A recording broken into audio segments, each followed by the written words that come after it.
ఈ రోజులలో మ్యారేజ్ విషయాల్లో కుజదోషం వల్ల చాలా ప్రాబ్లమ్స్ అవుతున్నాయి. అసలు ఏం చేస్తే సెట్ అవుతుంది? దానికి పరిహారం ఏంటి? చాలా చక్కటి క్వశ్చన్ అడిగారండి మీరు.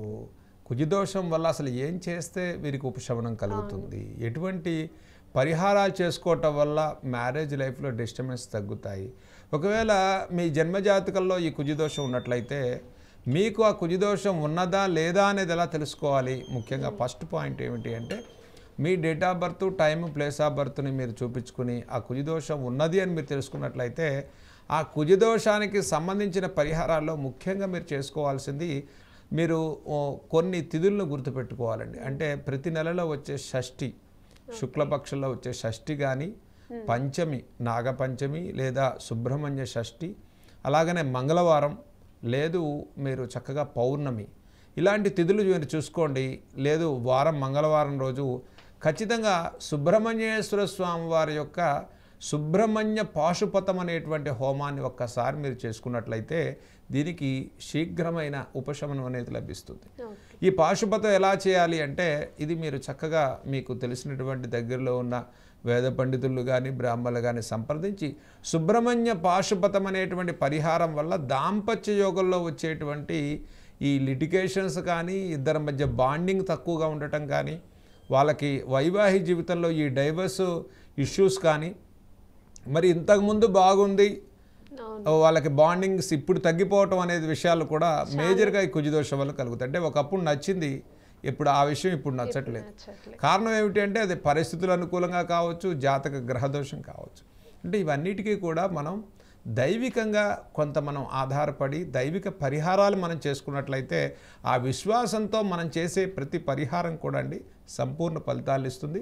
దీంతోపాటు సుబ్రహ్మణ్యేశ్వర స్వామి కూడా చక్కగా మీరు సర్ప దోషాలు ఉన్నట్లయితే అంటే వారి జాతకాన్ని మనం పరిశీలించి క్షుణ్ణంగా దానికి తగినటువంటి పరిహారాలు, అంటే ఒకవేళ సర్ప సంస్కారం కానీ, సర్ప బలి లాంటి పరిహారాలు కానీ, సర్ప సూక్త పారాయణ కానీ ఇలాంటివి చేసుకున్నట్లయితే ఈ కుజదోషంలో వచ్చే పరిహారాలు, ముఖ్యంగా కుజదోష నివృత్తి అనేది పాశుపతం వల్ల కలుగుతుంది.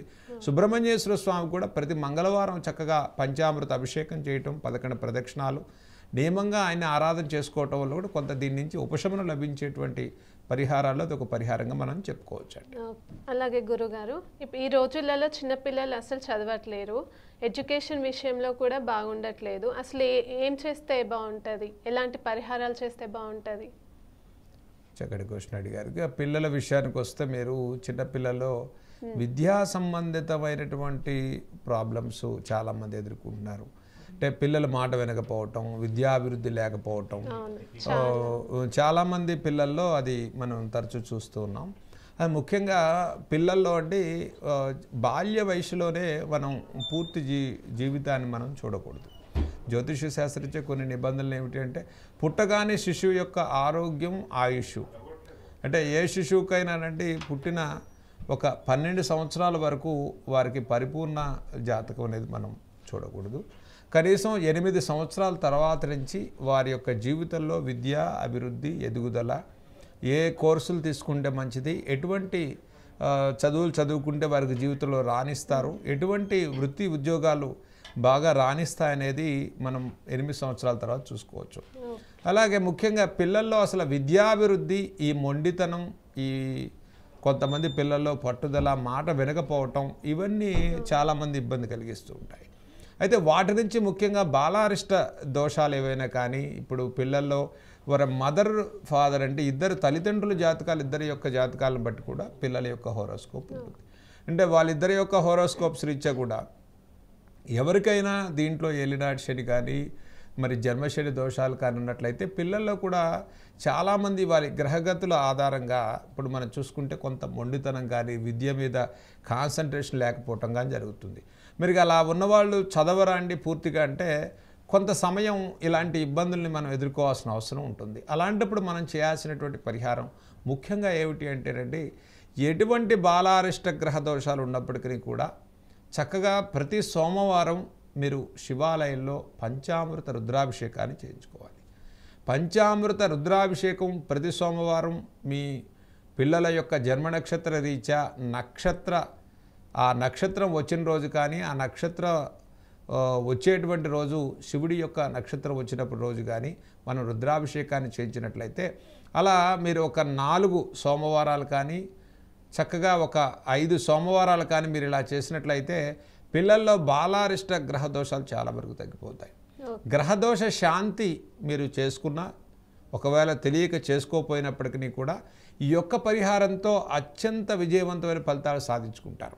అంటే పిల్లల యొక్క ఆరోగ్య స్థితితో పాటు మానసిక స్థితి కూడా కుదిరిపడేటువంటి అవకాశం ఉంటుంది. ముందు ముఖ్యంగా ఏమిటి అంటే పౌర్ణమి రోజులు వచ్చినప్పుడు పిల్లల్లో సోమవారాలు వచ్చినప్పుడు చక్కగా విశేషమైన అంటే వాళ్ళ పుట్టిన నక్షత్రాలు వస్తాయి కదండి.